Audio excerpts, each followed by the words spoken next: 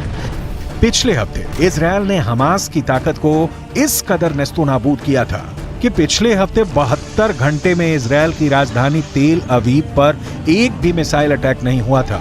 और जब सोमवार को तेल अवीव पर एक मिसाइल अटैक हुआ तो जहां से मिसाइल अटैक हुआ उस रॉकेट लॉन्चर को भी गाजा के अंदर जाकर इजरायल ने तबाह कर दिया। ये इजरायल की ताकत है। हमास के प्रवक्ता अबू उबैदा की माने तो हमास के लड़ाकों ने इजरायल के 350 से ज्यादा बख्तरबंद गाड़ियां और टैंकों को उड़ा दिए हैं। हमास का दावा तो ये है कि इजरायल के 150 मरकाबा टैंक उड़ा दिए गए हैं। हमास तस्वीरें भी जारी कर चुका है, लेकिन फिर भी हमास की पकड़ गाजा से इसलिए ढीली पड़ चुकी है क्योंकि हमास के बड़े बड़े हेडक्वार्टर्स पर इजराइल ने टैंक चढ़ा दिए हैं। इजराइल ही नहीं, अल शिफा अस्पताल में काम कर चुके डॉक्टर भी ये मानते हैं कि अल शिफा में हमास का हेडक्वार्टर हो सकता है। टाइम्स ऑफ इजराइल अखबार ने यह दावा किया है कि फ्रांस 24 नाम के एक न्यूज चैनल पर एक ब्रिटेन के डॉक्टर ने इंटरव्यू दिया है। इस डॉक्टर ने 3 साल तक अल शिफा अस्पताल के अंदर काम किया था। गाजा के अल शिफा अस्पताल में काम करने वाले इस ब्रिटिश डॉक्टर का दावा है कि अल शिफा अस्पताल में कई ऐसी जगहें थीं जहां पर उसे जाने के लिए मना किया गया था। ये कहा गया था अगर वो वहां प्रतिबंधित क्षेत्र में जाएगा तो उसे गोली लग सकती है। टाइम्स ऑफ इजराइल ने दावा किया है कि अल शिफा अस्पताल के अंदर हमास का हेडक्वार्टर होने का दावा करने वाले ब्रिटिश डॉक्टर ने अपना नाम नहीं बताया है क्योंकि उसे डर है कि ऐसा करने पर गाजा के अंदर मौजूद उसके सहयोगियों को हमास मार सकता है।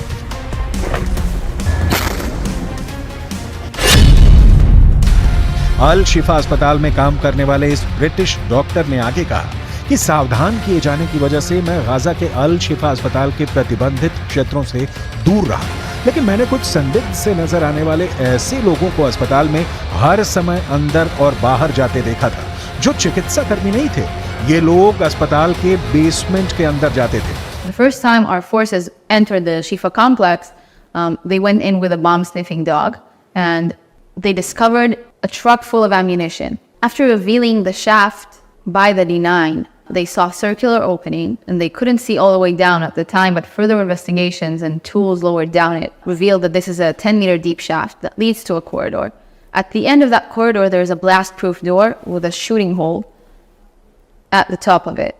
And our forces, after making sure that all defense mechanisms are dismantled, have opened that door that leads to another door that goes deeper into the complex.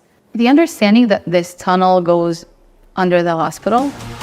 Israel defence force ने इस British doctor के interview को आधार बनाते हुए एक बार फिर कहा है कि इस इंटरव्यू से साबित होता है कि अल शिफा अस्पताल का इस्तेमाल हमास के आतंकवादियों के द्वारा हेडक्वार्टर की तरह किया जा रहा था।